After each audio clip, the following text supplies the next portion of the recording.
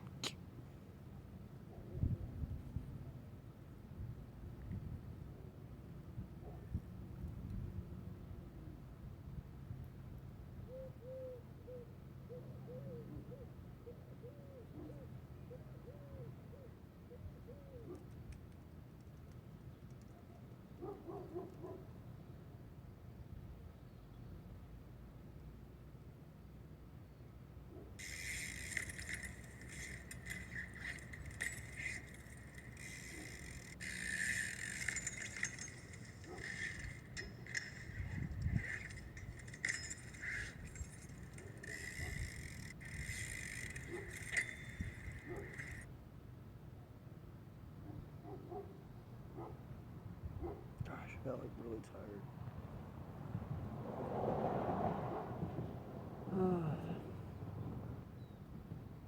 Keep going. Let's keep going. I don't know what to work on now. I just feel like this trick is impossible.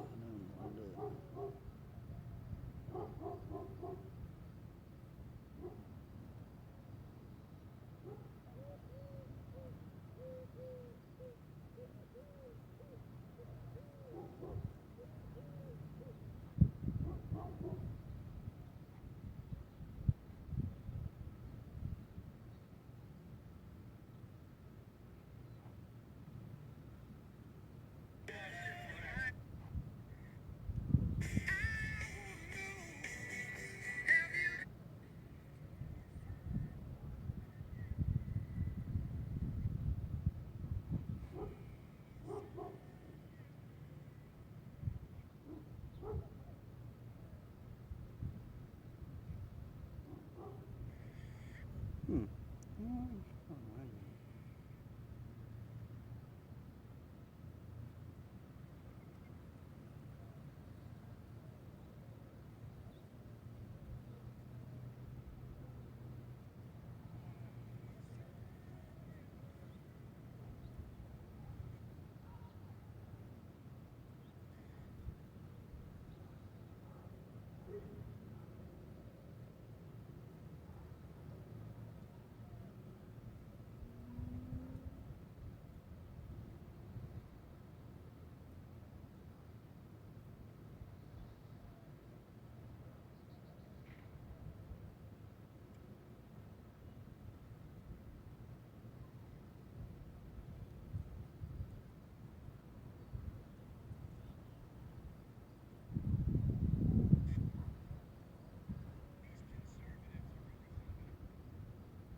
Oh no, is it gonna eat that?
Fudge.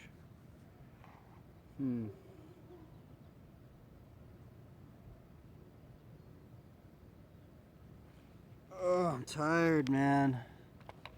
I've like lost energy. I need, y'all. I need to eat something. That's why. Where do you eat something, man?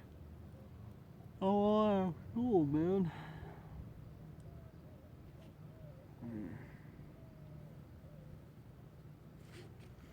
Okay, I guess we'll go inside for a little bit and eat.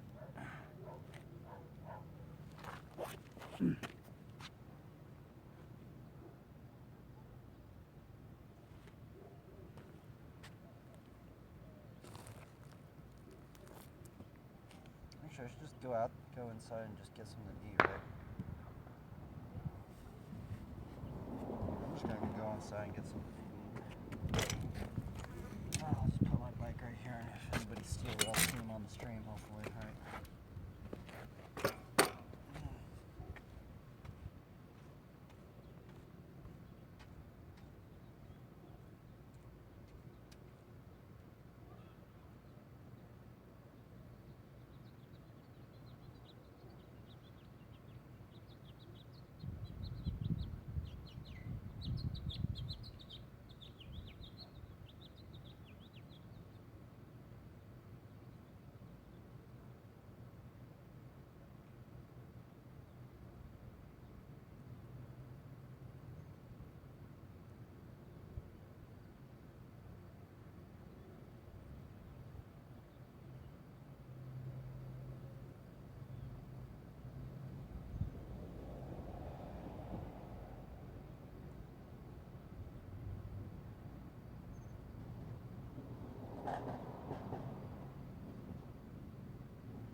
Okay, we're gonna eat out here.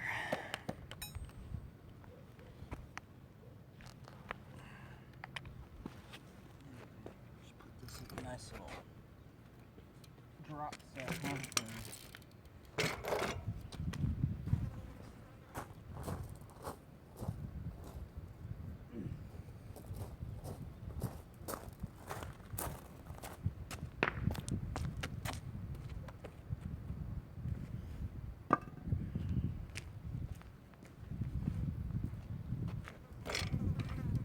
See if we can make this like.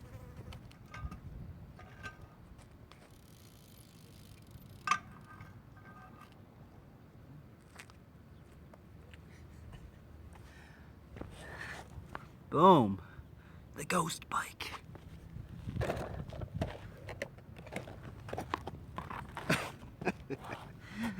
Ah.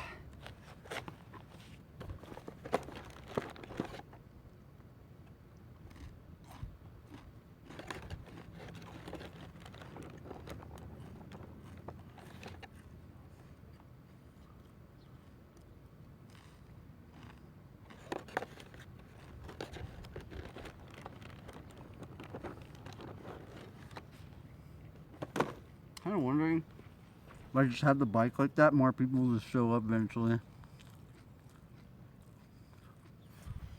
Yeah.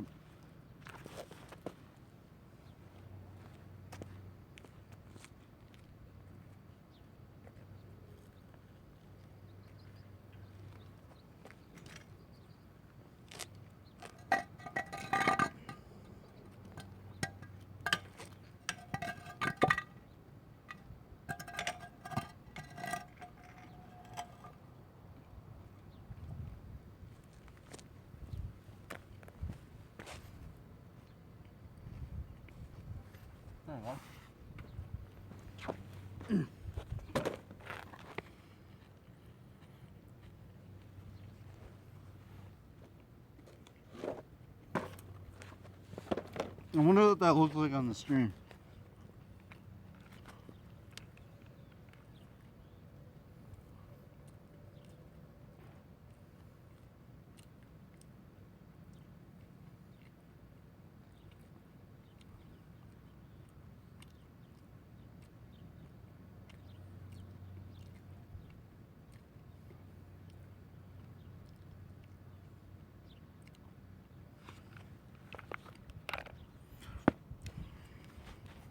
Open this up and eat them.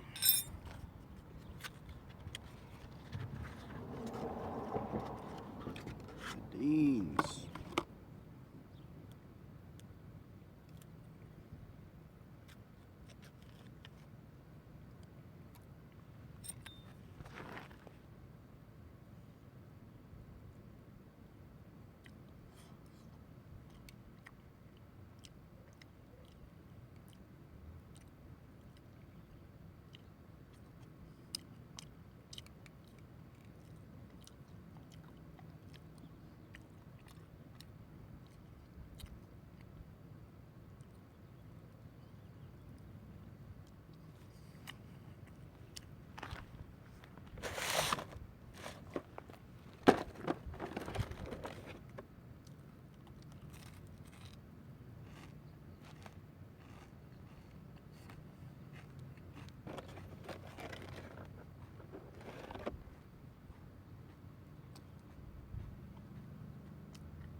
Just mending the fishing net. Oh, I got oil everywhere.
Let's give me some more engine.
And it's really nice out. It was absurdly hot. Oh, I got oil everywhere. Fudge.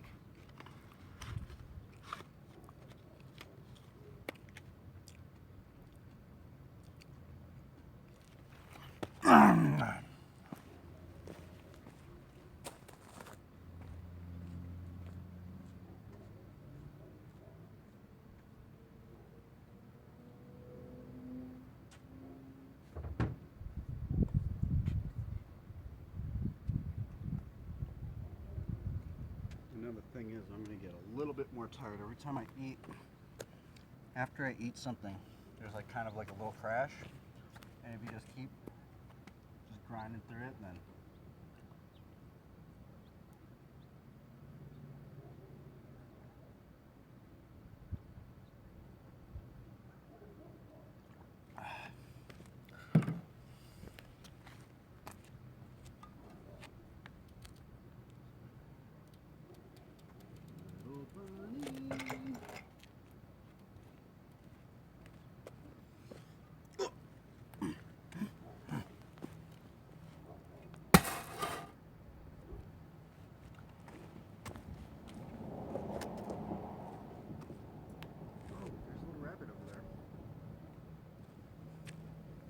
I need to go prune some plants, so we might do that actually.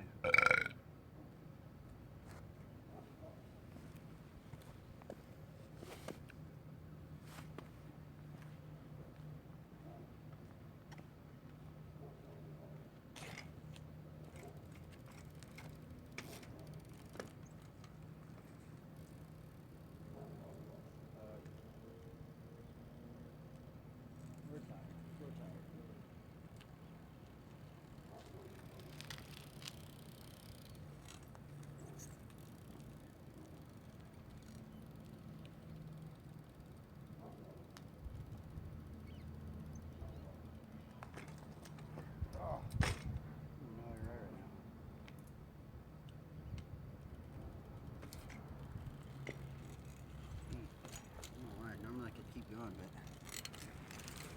Oh, it's gonna keep burning through it, right?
try some more backyard no-handers.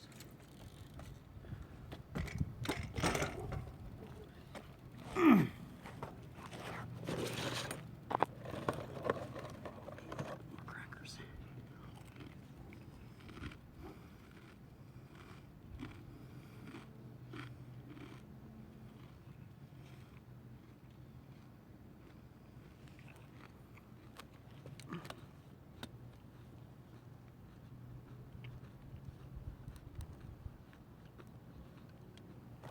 Okay.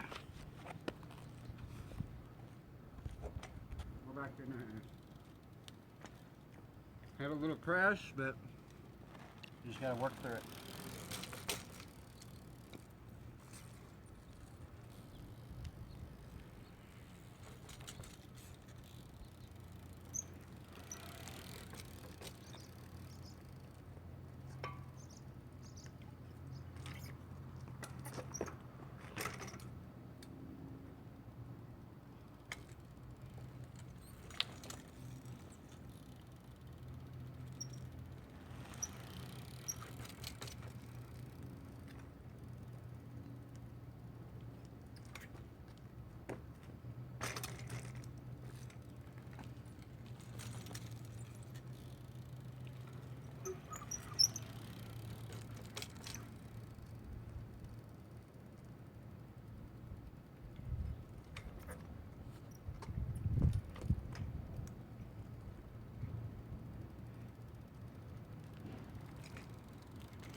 Man, I should have washed my hands. There's a little bit of oil now. It's like on my grips. It's hard to get off, I feel. I should have washed my hands.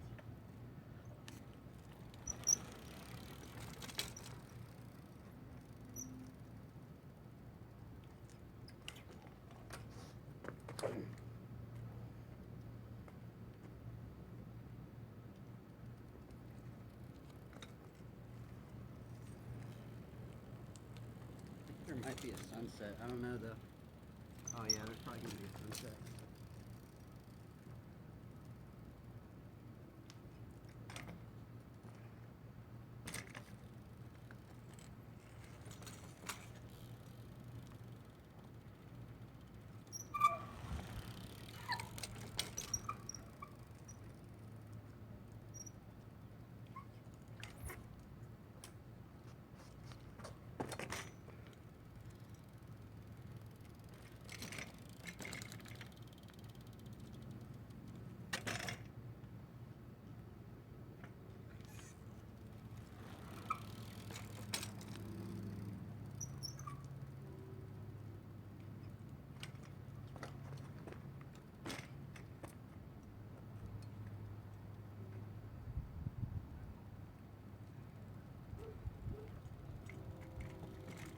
If there's any time to land it, it's now.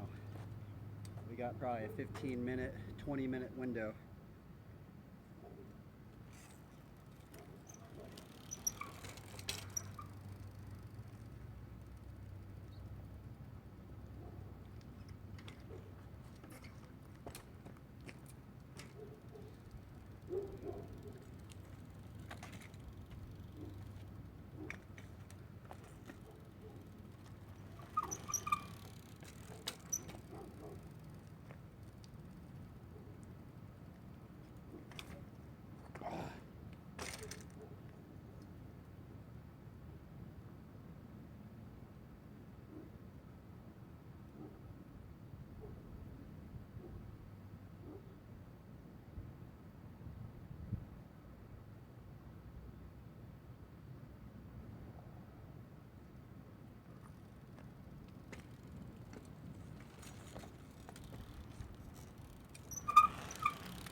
quick and quick. Quicker, quicker, quicker, quicker.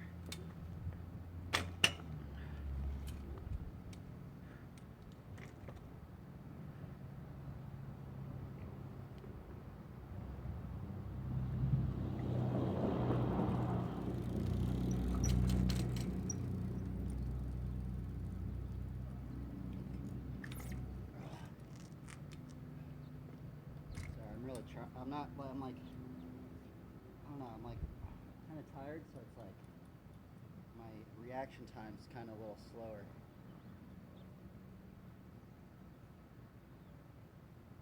I probably shouldn't even be doing this trick right now, but if I so happen to land it when there's a sunset back there, it'd be ace.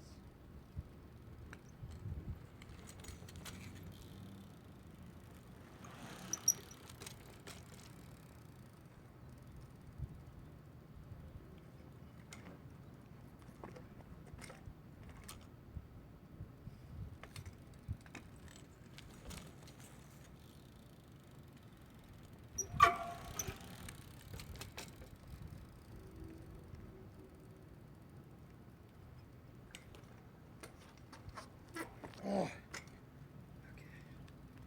Just gotta grind it out, huh? Just leveling up for this new ability.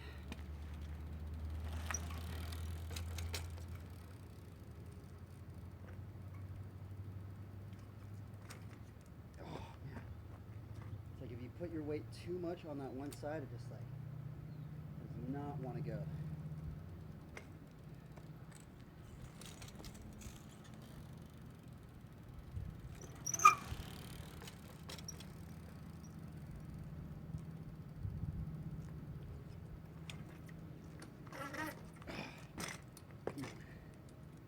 I'm like, I don't know why it's like wanting to topple over like that. They gotta be a little bit more. Like, if you're not quick enough, that's what happens.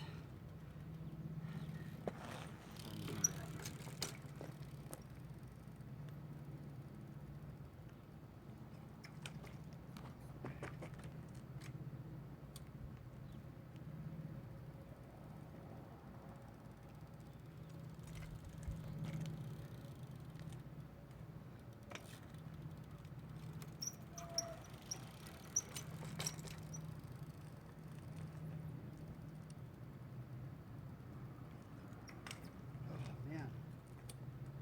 Oh, why am I tired?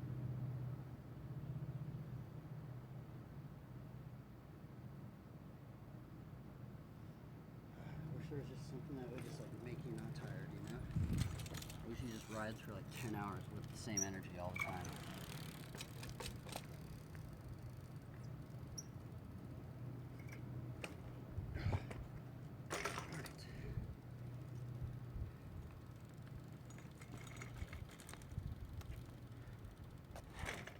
Ay, ay, ay, ay, ay.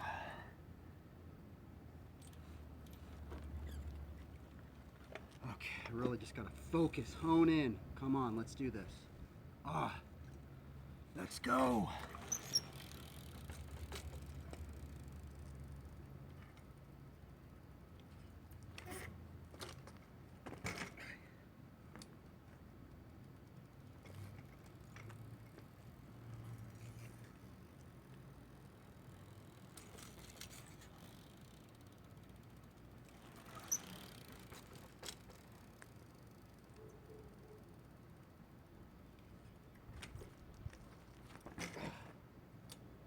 I don't know if this is going down now.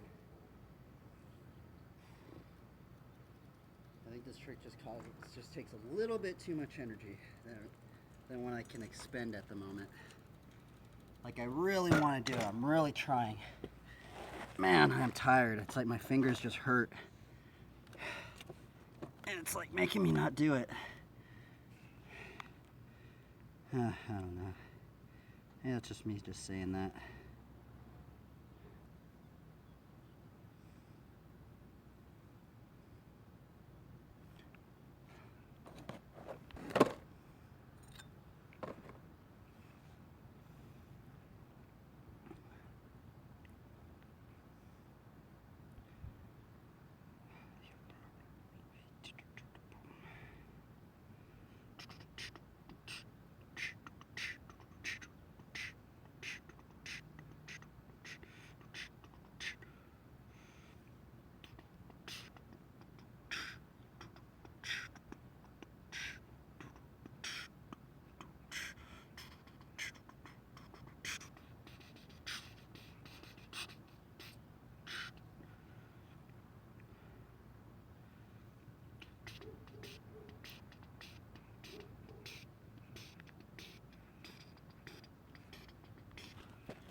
Dude, the sunset's gonna be crazy today because it's been raining lately.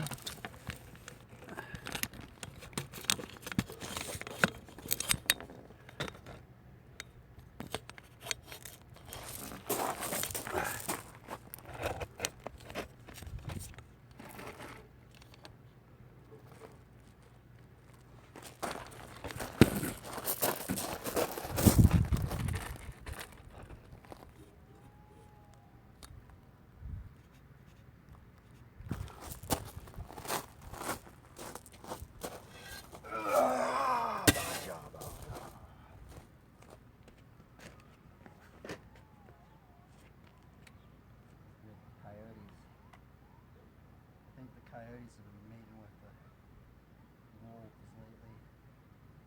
They're getting big.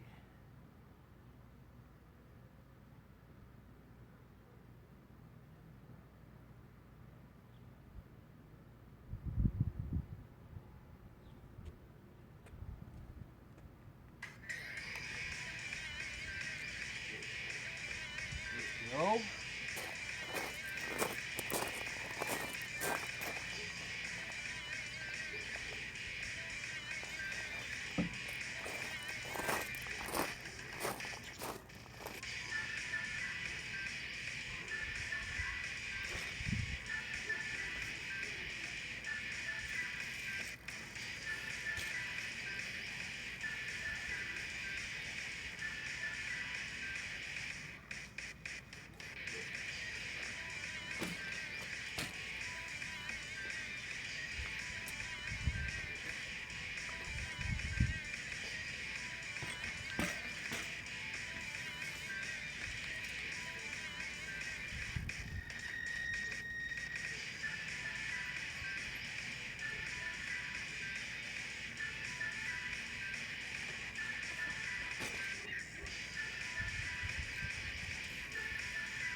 That's so close to lane.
I'm glad I'm wearing this ankle guard.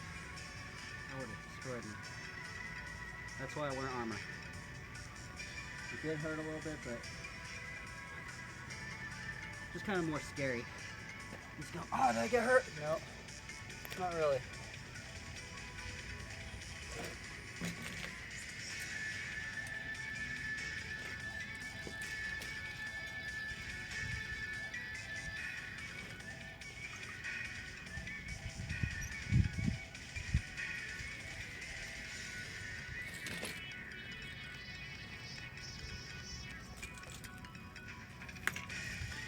Oh, that's lame.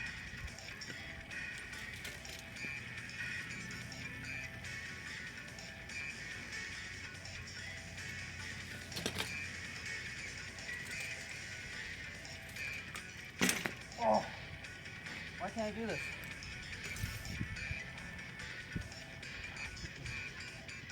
Hitting myself. Oh, I'm so sorry.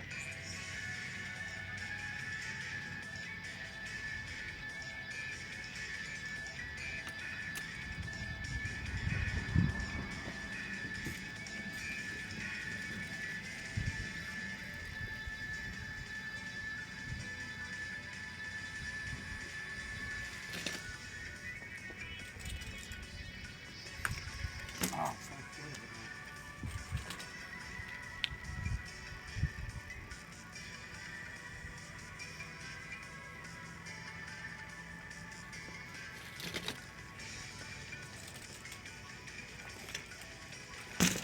Ah!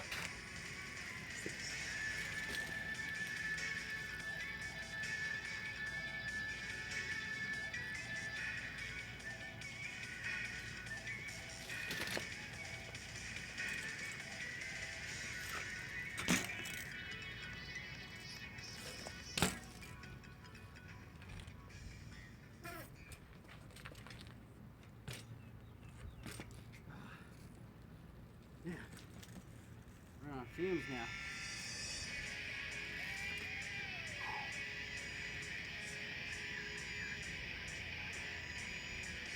I don't even know if the no-hander's getting in it.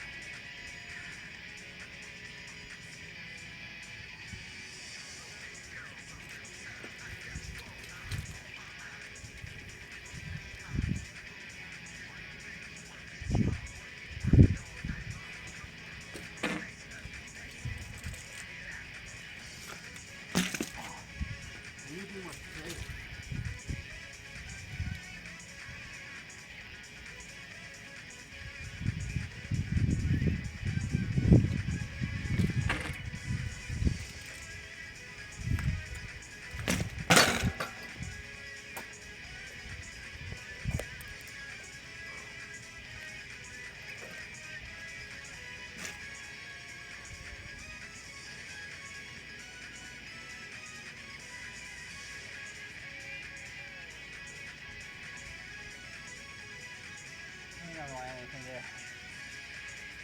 find something that.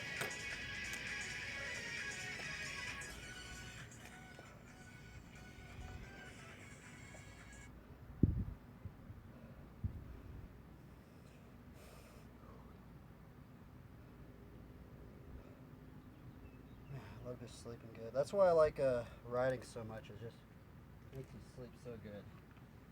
If you have sleeping problems, ride a bike. If you're depressed, if you have anxiety, just ride or work out until you literally can't do anything else, and then you feel but good. Oh, my goodness. Okay, well, we're gonna end the stream here, man. Didn't really land anything I really wanted. It's kind of like strange because there's like this energy expenditure thing kind of going down. Like, I don't know if like,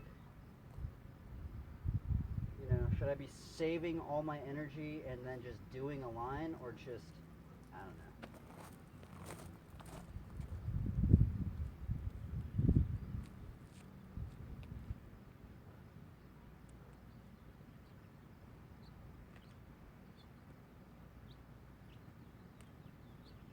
My marker. Hopefully this is part of a skateboard, something. But I put this out in the street so I can kind of like, you know, if I'm filming, so that you can mark it.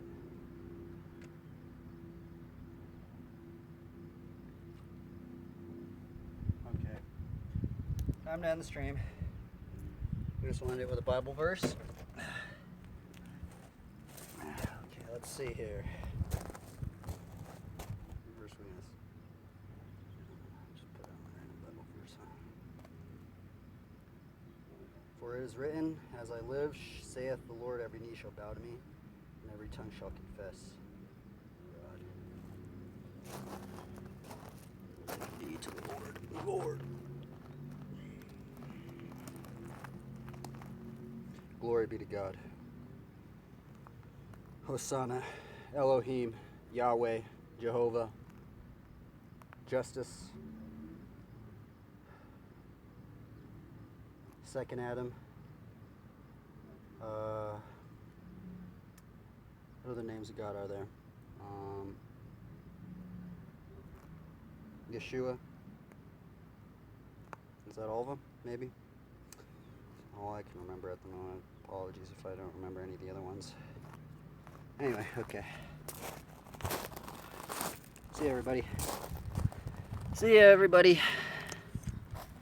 Try your best and have fun. Remember, have fun. Have fun.